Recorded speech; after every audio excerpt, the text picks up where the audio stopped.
दशरथ नंदन राजा राम बड़े कृपालो मेरे राम।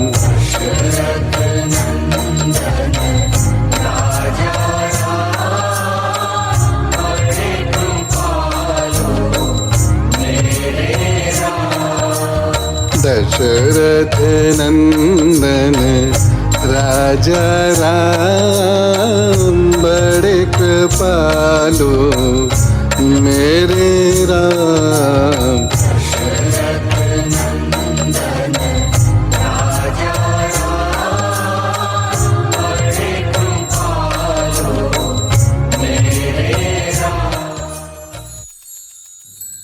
माँ भारती को प्रणाम। हिसाली वाली मैया के चरणों में प्रणाम। पावन चिंतन धारा आश्रम की ओर से सभी को राम राम। तो चल दिए हमारे संकट मोचन महाप्रतापी महावीर महापराक्रमी पवन पुत्र हनुमान सीता मैया की खोज में लंकापुरी की ओर। वहां क्या क्या हुआ जानने के लिए सुनते हैं ऋषि वाल्मीकि कृत रामायण का सुंदर कांड पाठ। ओम श्री गणेशाय नमः। ओम श्री सरस्वते नमः। ओम श्री हनुमते नमः। ओम श्री गुरुवे नमः। श्री सियावर राम शरणागतम्। श्री सीताराम चंद्राभ्यां नमः। श्रीमद् वाल्मीकि रामायण सुंदरकांड 42वां सर्ग। राक्षसियों के मुख से एक वानर के द्वारा प्रमदा वन के विध्वंस का समाचार सुनकर रावण का किंकर नामक राक्षसों को भेजना और हनुमान जी के द्वारा उन सब का संहार। उधर पक्षियों के कोलाहल और वृक्षों के टूटने की आवाज सुनकर समस्त लंका निवासी भय से घबरा उठे। पशु और पक्षी भयभीत होकर भागने तथा आर्तनाद करने लगे। राक्षसों के सामने भयंकर अपशकुन प्रकट होने लगे। प्रमदा वन में सोई हुई विकराल मुख वाली राक्षसियों की निद्रा टूट गई। उन्होंने उठने पर उस वन को उजड़ा हुआ देखा।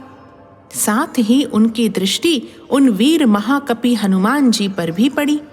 महाबली महान साहसी एवं महाबाहु हनुमान जी ने जब उन राक्षसियों को देखा तब उन्हें डराने वाला विशाल रूप धारण कर लिया। पर्वत के समान बड़े शरीर वाले महाबली वानर को देखकर वे राक्षसियां जनक नंदिनी सीता से पूछने लगीं, विशाल लोचने, यह कौन है, किसका है और कहां से किस लिए यहाँ आया है? इसने तुम्हारे साथ क्यों बातचीत की है? कजरारे नेत्र प्रांत वाली सुंदरी, ये सब बातें हमें बताओ। तुम्हें डरना नहीं चाहिए। इसने तुम्हारे साथ क्या बातें की थीं? तब सर्वांग सुंदरी साध्वी सीता ने कहा, इच्छानुसार रूप धारण करने वाले राक्षसों को समझने या पहचानने का मेरे पास क्या उपाय है? तुम ही जानो यह कौन है और क्या करेगा। सांप के पैरों को सांप ही पहचानता है, इसमें संशय नहीं है। मैं भी इसे देखकर बहुत डरी हुई हूँ। मुझे नहीं मालूम कि ये कौन है। मैं तो इसे इच्छानुसार रूप धारण करके आया हुआ कोई राक्षस ही समझती हूँ। विदेह नंदिनी सीता की यह बात सुनकर राक्षसियां बड़े वेग से भागीं। उनमें से कुछ तो वहीं खड़ी हो गईं और कुछ रावण को सूचना देने के लिए चली गईं। रावण के समीप जाकर उन विकराल मुख वाली राक्षसियों ने रावण को यह सूचना दी कि कोई विकट रूपधारी भयंकर वानर प्रमदावन में आ पहुंचा है। वे बोली, राजन, अशोक वाटिका में एक वानर आया है जिसका शरीर बड़ा भयंकर है। उसने सीता से बातचीत की है। वह महापराक्रमी वानर अभी वहीं मौजूद है। हमने बहुत पूछा तो भी जनक किशोरी मृगनयनी सीता उस वानर के विषय में हमें कुछ बताना नहीं चाहती हैं। संभव है वह इंद्र या कुबेर का दूत हो अथवा श्री राम ने ही उसे सीता की खोज के लिए भेजा हो। अद्भुत रूप धारण करने वाले उस वानर ने आपके मनोहर प्रमदावन को, जिसमें नाना प्रकार के पशु पक्षी रहा करते थे, उजाड़ दिया। प्रमदावन का कोई भी ऐसा भाग नहीं है जिसको उसने नष्ट न कर डाला हो। केवल वह स्थान जहां जानकी देवी रहती हैं उसने नष्ट नहीं किया है। जानकी जी की रक्षा के लिए उसने उस स्थान को बचा दिया है या परिश्रम से थक कर, यह निश्चित रूप से नहीं जान पड़ता है। अथवा उसे परिश्रम तो क्या हुआ होगा, उसने उस स्थान को बचाकर सीता की ही रक्षा की है। मनोहर पल्लवों और पत्तों से भरा हुआ वह विशाल अशोक वृक्ष जिसके नीचे सीता का निवास है, उसने सुरक्षित रख छोड़ा है। जिसने सीता से वार्तालाप किया और उस वन को उजाड़ डाला, उस उग्र रूपधारी वानर को आप कोई कठोर दंड देने की आज्ञा प्रदान करें।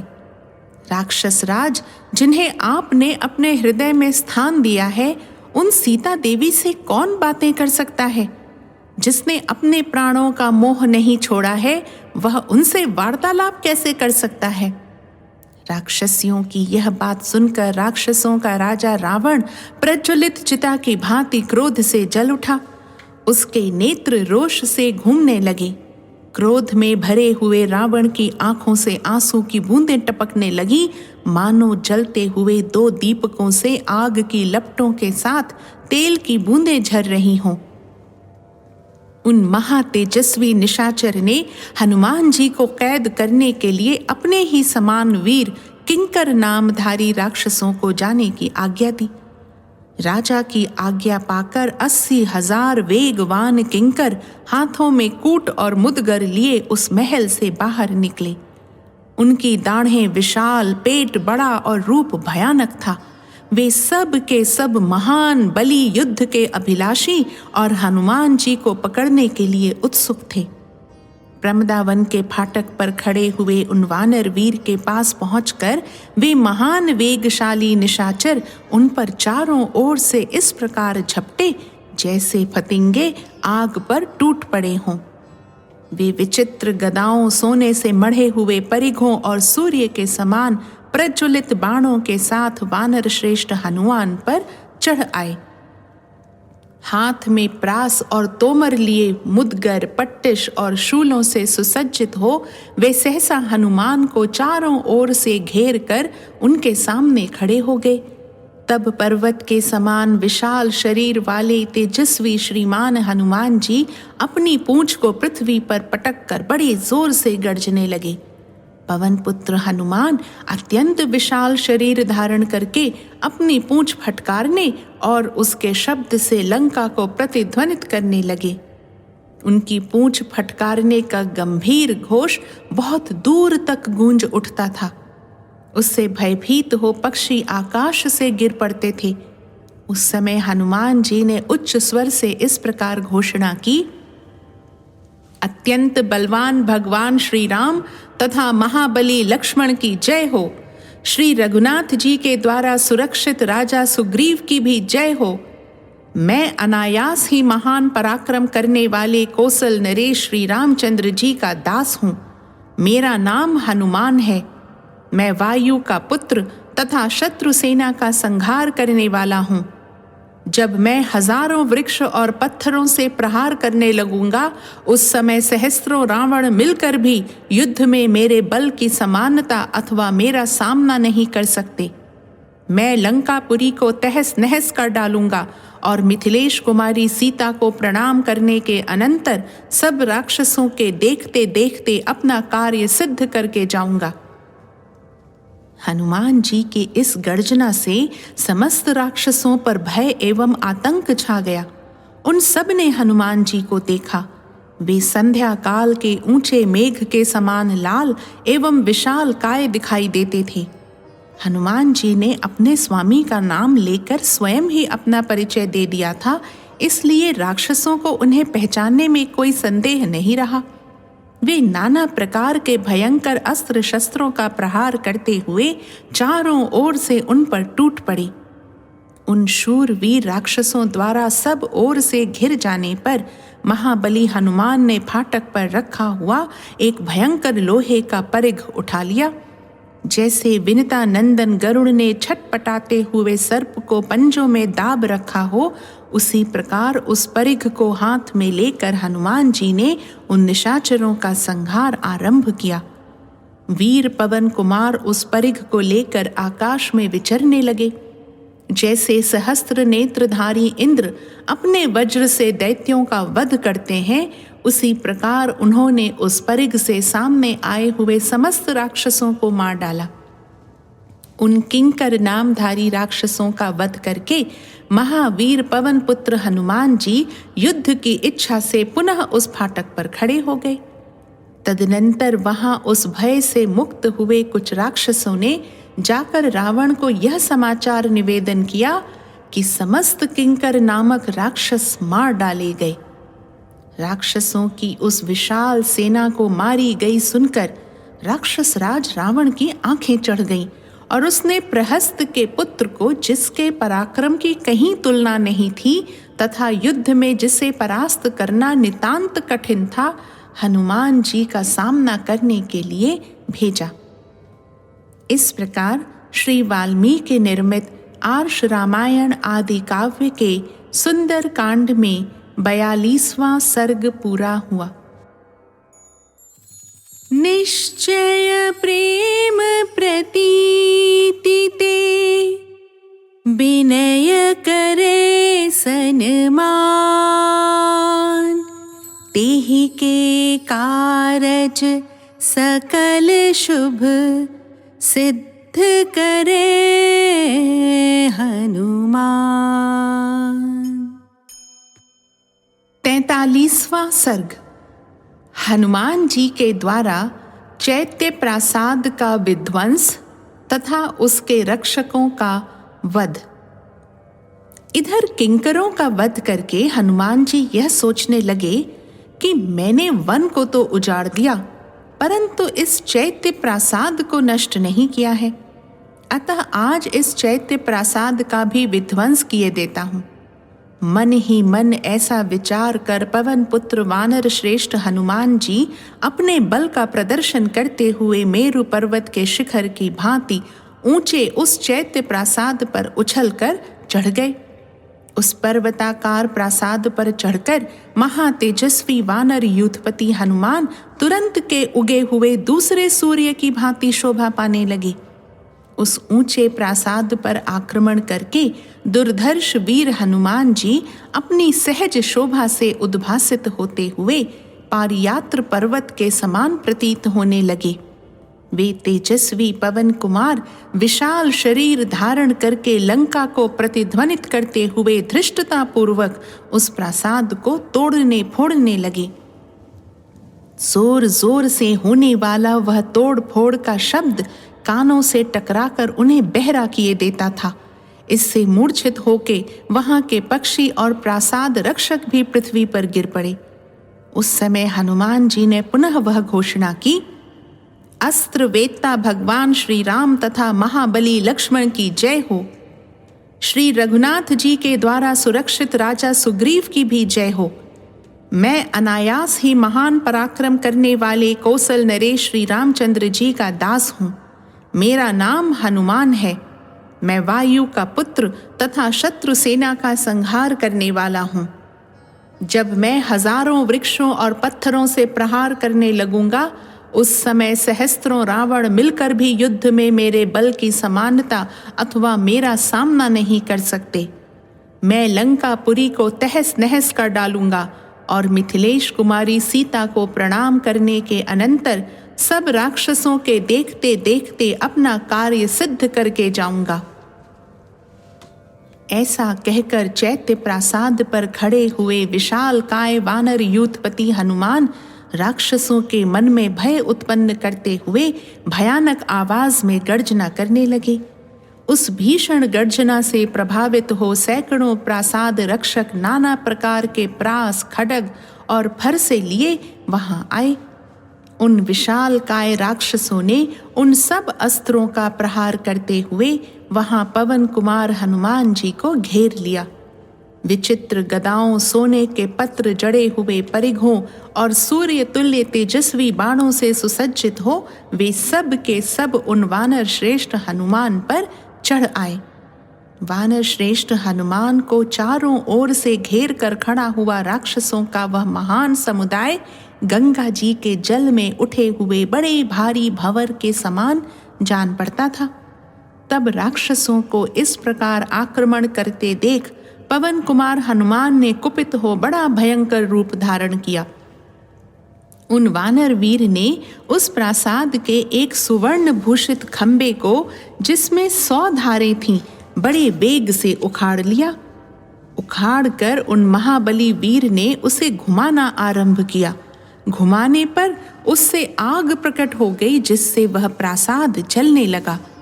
प्रासाद को जलते देख वानर यूथपति हनुमान ने वज्र से असुरों का संहार करने वाले इंद्र की भांति उन सैकड़ों राक्षसों को उस खंबे से ही मार डाला और आकाश में खड़े होकर उन तेजस्वी वीर ने इस प्रकार कहा, राक्षसों, सुग्रीव के वश में पड़ने वाले मेरे जैसे सहस्त्रों विशालकाय बलवान वानर श्रेष्ठ सब ओर भेजे गए हैं।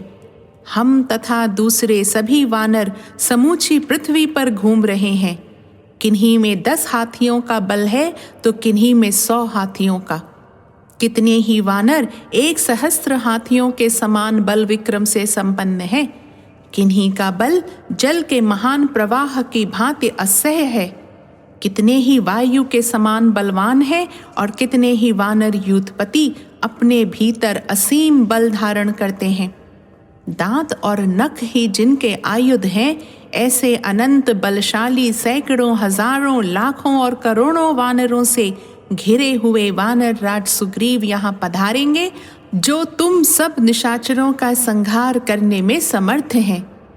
अब ना तो यह लंकापुरी रहेगी, ना तुम लोग रहोगे और ना वह रावण ही रह सकेगा, जिसने इक्ष्वाकु वंशी वीर महात्मा श्री राम के साथ वैर बांध रखा है। इस प्रकार श्री वाल्मीकि निर्मित आर्ष रामायण आदि काव्य के सुंदर कांड में 43वां सर्ग पूरा हुआ। निश्चय प्रेम प्रतीति ते विनय करे सन्मान,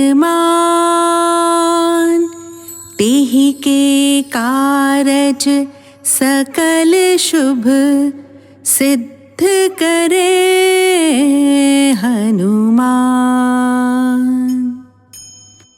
44वां सर्ग। प्रहस्त पुत्र जम्बुमाली का वध।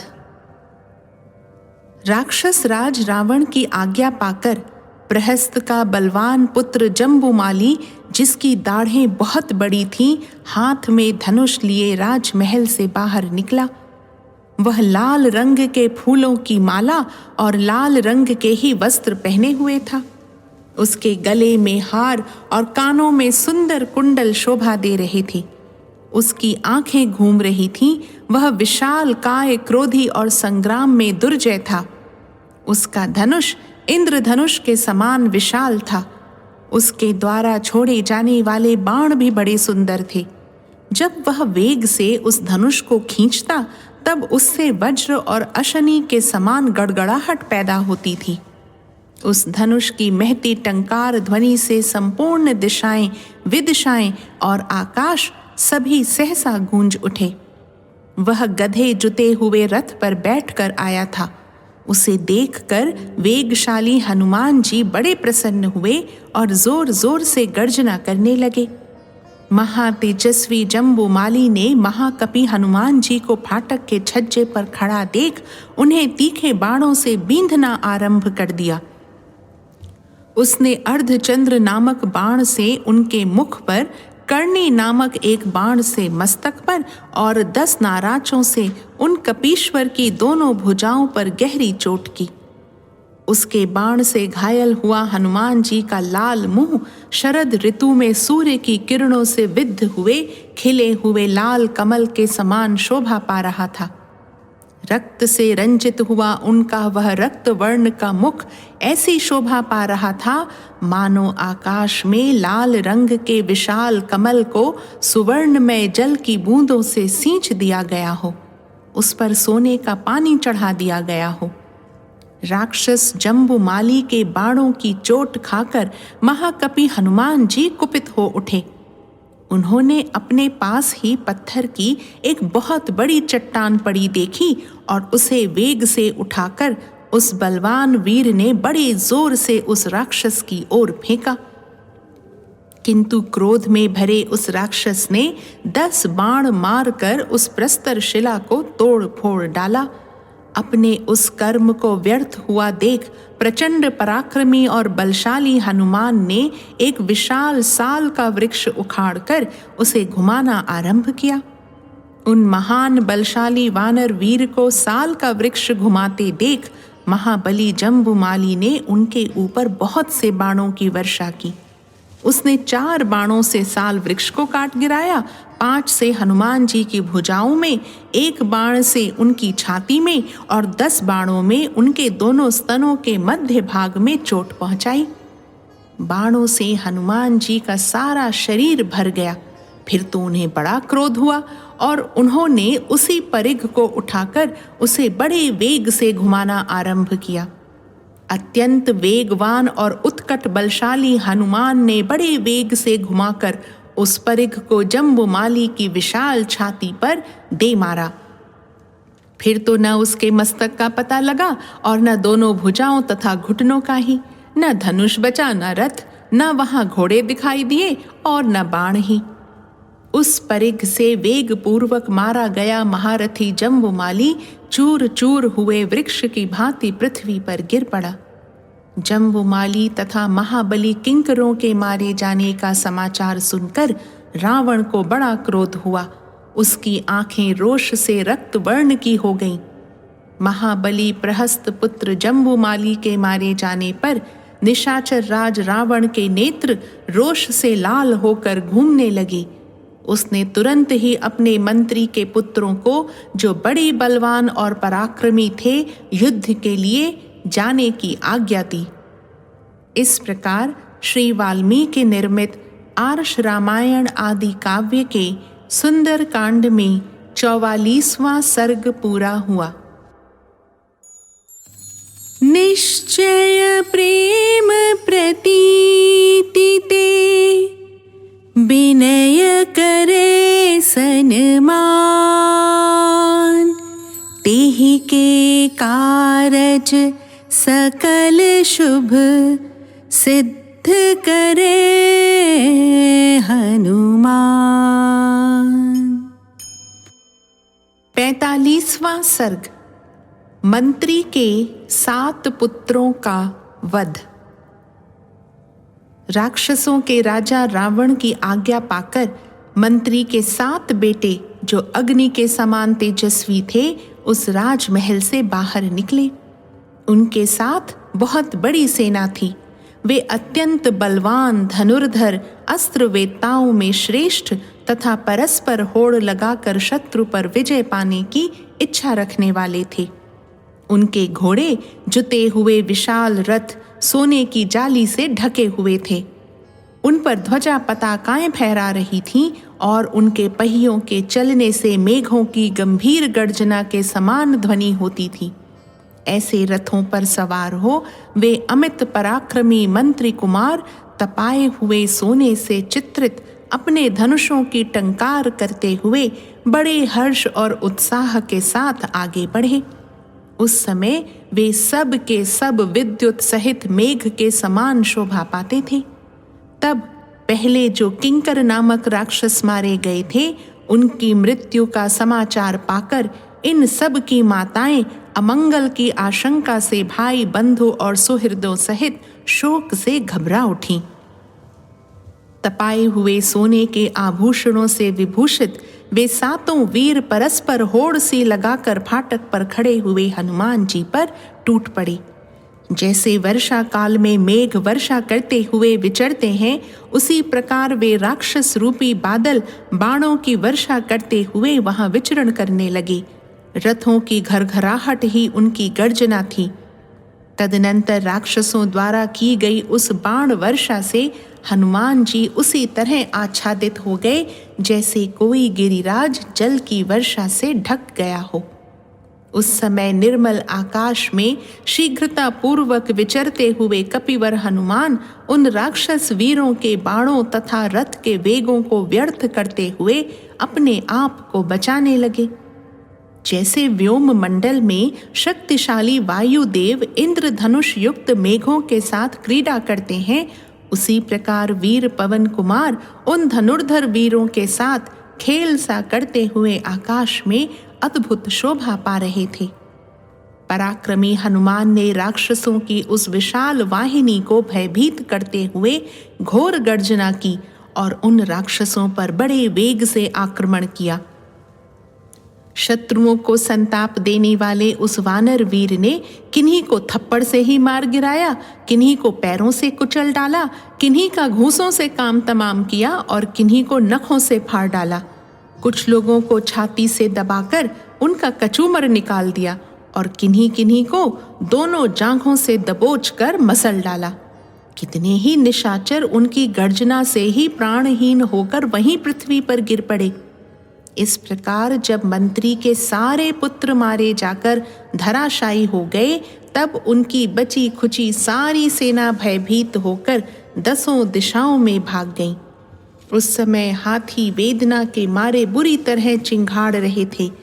घोड़े धरती पर मरे पड़े थे तथा जिनके बैठक, ध्वज और छत्र आदि खंडित हो गए थे, ऐसे टूटे हुए रथों से समूची रणभूमि पट गई थी। मार्ग में खून की नदियां बहती दिखाई दी तथा लंकापुरी राक्षसों के विविध शब्दों के कारण मानो उस समय विकृत स्वर से चीत्कार कर रही थी। प्रचंड पराक्रमी और महाबली वानर वीर हनुमान जी उन बढ़े चढ़े राक्षसों को मौत के घाट उतारकर दूसरे राक्षसों के साथ युद्ध करने की इच्छा से फिर उसी फाटक पर जा पहुंचे। इस प्रकार श्री वाल्मीकि निर्मित आर्ष रामायण आदि काव्य के सुंदर कांड में 45वां सर्ग पूरा हुआ। निश्चय प्रेम प्रतीति ते विनय करे सन्मान, तेहि के कारज सकल शुभ सिद्ध करे हनुमान। 46वां सर्ग। रावण के 5 सेनापतियों का वध।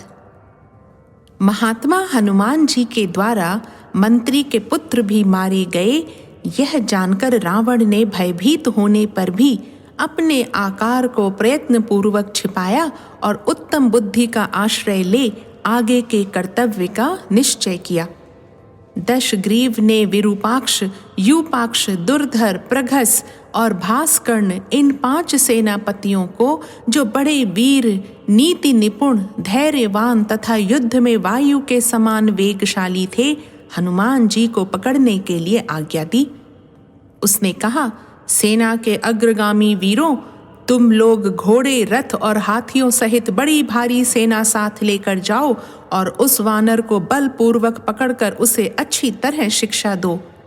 उस वनचारी वानर के पास पहुंचकर तुम सब लोगों को सावधान और अत्यंत प्रयत्नशील हो जाना चाहिए तथा काम वही करना चाहिए जो देश और काल के अनुरूप हो।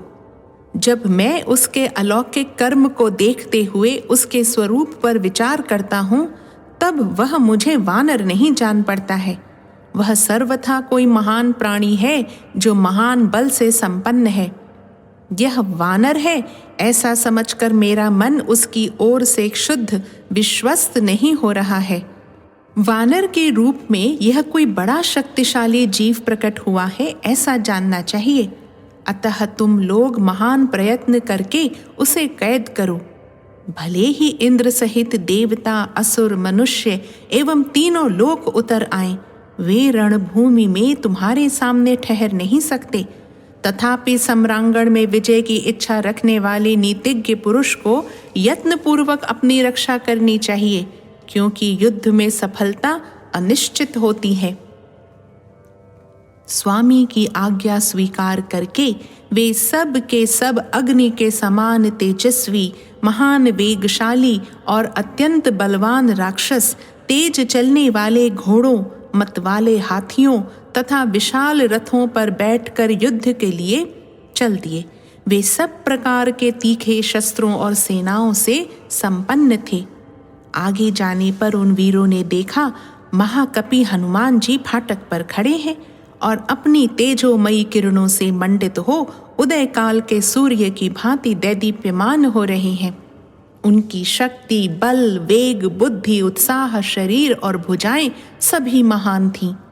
उन्हें देखते ही वे सब राक्षस जो सभी दिशाओं में खड़े थे, भयंकर अस्त्र शस्त्रों की वर्षा करते हुए चारों ओर से उन पर टूट पड़े। निकट पहुंचने पर पहले दुर्धर ने हनुमान जी के मस्तक पर लोहे के बने हुए 5 बाण मारे। वे सभी बाण मर्म भेदी और पैनी धार वाले थे। उनके अग्रभाग पर सोने का पानी दिया गया था, जिससे वे पीत मुख दिखाई देते थे। वे 5 बाण उनके सिर पर प्रफुल्ल कमल दल के समान शोभा पा रहे थे। मस्तक में उन 5 बाणों से गहरी चोट खाकर वानर वीर हनुमान जी अपनी भीषण गर्जना से दशों दिशाओं को प्रतिध्वनित करते हुए आकाश में ऊपर की ओर उछल पड़े। तब रथ में बैठे हुए महाबली वीर दुर्धर ने धनुष चढ़ाए कई 100 बाणों की वर्षा करते हुए उनका पीछा किया। आकाश में खड़े हुए उन वानर वीर ने बाणों की वर्षा करते हुए दुर्धर को अपने हुंकार मात्र से उसी प्रकार रोक दिया, जैसे वर्षा ऋतु के अंत में वृष्टि करने वाले बादल को वायु रोक देती है। जब दुर्धर अपने बाणों से अधिक पीड़ा देने लगा, तब वे परम पराक्रमी पवन कुमार पुनः विकट गर्जना करने और अपने शरीर को बढ़ाने लगे। तत्पश्चात वे महावेगशाली वानर वीर बहुत दूर तक ऊंचे उछलकर सहसा दुर्धर के रथ पर कूद पड़े, मानो किसी पर्वत पर बिजली का समूह गिर पड़ा हो। उनके भार से रथ के 8 घोड़ों का कचूमर निकल गया, धुरी और कुबर टूट गए तथा दुर्धर प्राणहीन हो उस रथ को छोड़कर पृथ्वी पर गिर पड़ा। दुर्धर को धराशायी हुआ देख शत्रुओं का दमन करने वाले दुर्धर्ष वीर विरूपाक्ष और यूपाक्ष को बड़ा क्रोध हुआ। वे दोनों आकाश में उछले। उन दोनों ने सहसा उछलकर निर्मल आकाश में खड़े हुए महाबाहु कपिवर हनुमान जी की छाती में मुद्गरों से प्रहार किया। उन दोनों वेगवान वीरों के वेग को विफल करके महाबली हनुमान जी वेगशाली गरुड़ के समान पुनः पृथ्वी पर कूद पड़े। वहां वानर शिरोमणि पवन कुमार ने एक साल वृक्ष के पास जाकर उसे उखाड़ लिया और उसी के द्वारा उन दोनों राक्षस वीरों को मार डाला। उन वेगशाली वानर वीर के द्वारा उन तीनों राक्षसों को मारा गया देख महान वेग से युक्त बलवान वीर प्रघस हंसता हुआ उनके पास आया। दूसरी ओर से पराक्रमी वीर भास्कर्ण भी अत्यंत क्रोध में भरकर शूल हाथ में लिए वहां आ पहुंचा। वे दोनों यशस्वी कपिश्रेष्ठ हनुमान जी के निकट एक ही ओर खड़े हो गए। प्रघस ने तेज धार वाले पट्टिश से तथा राक्षस भास्कर्ण ने शूल से कपि कुंजर हनुमान जी पर प्रहार किया। उन दोनों के प्रहारों से हनुमान जी के शरीर में कई जगह घाव हो गए और उनके शरीर की रोमावली रक्त से रंग गई। उस समय क्रोध में भरे हुए वानर वीर हनुमान प्रातः काल के सूर्य की भांति अरुण कांति से प्रकाशित हो रहे थे।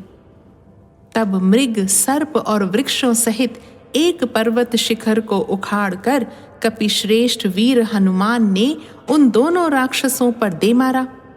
पर्वत शिखर के आघात से वे दोनों पिस गए और उनके शरीर तिल के समान खंड खंड हो गए। इस प्रकार उन 5 सेनापतियों के नष्ट हो जाने पर हनुमान जी ने उनकी बची कुछी सेना का भी संहार आरंभ किया। जैसे देवराज इंद्र असुरों का विनाश करते हैं, उसी प्रकार उन वानर वीर ने घोड़ों से घोड़ों का, हाथियों से हाथियों का, योद्धाओं से योद्धाओं का और रथों से रथों का संहार कर डाला। मरे हुए हाथियों और तीव्रगामी घोड़ों से, टूटी हुई धुरी वाले विशाल रथों से तथा मारे गए राक्षसों की लाशों से वहां की सारी भूमि चारों ओर से इस तरह पट गई थी कि आने जाने का रास्ता बंद हो गया था। इस प्रकार सेना और वाहनों सहित उन 5 वीर सेनापतियों को रणभूमि में मौत के घाट उतारकर महावीर वानर हनुमान जी पुनः युद्ध के लिए अवसर पाकर पहले की ही भांति फाटक पर जाकर खड़े हो गए। उस समय वे प्रजा का संहार करने के लिए उद्यत हुए काल के समान जान पड़ते थे। इस प्रकार श्री वाल्मीकि निर्मित आर्ष रामायण आदि काव्य के सुंदर कांड में 46वां सर्ग पूरा हुआ। निश्चय प्रेम प्रतीति ते विनय करे सन्मान, तेहि के कारज सकल शुभ सिद्ध करे हनुमान।